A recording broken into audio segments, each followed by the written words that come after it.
Russia दौऱ्यावर गेलेले संरक्षण मंत्री राजनाथ सिंग यांनी आज क्रेमलिन इथं रशियाचे अध्यक्ष व्लादिमीर पुतिन यांची भेट घेतली। दोन्ही नेत्यांमध्ये सुमारे तासभर चर्चा झाली।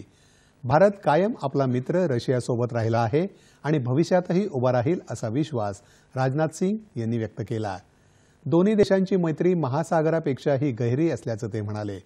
दोन्ही देशात परस्पर सहकार्याच्या अमर्याद संधी असल्याचं त्यांनी सांगितलं। रशियाचे संरक्षण मंत्री आंद्रे बेलेसॉव यावेळी उपस्थित होते।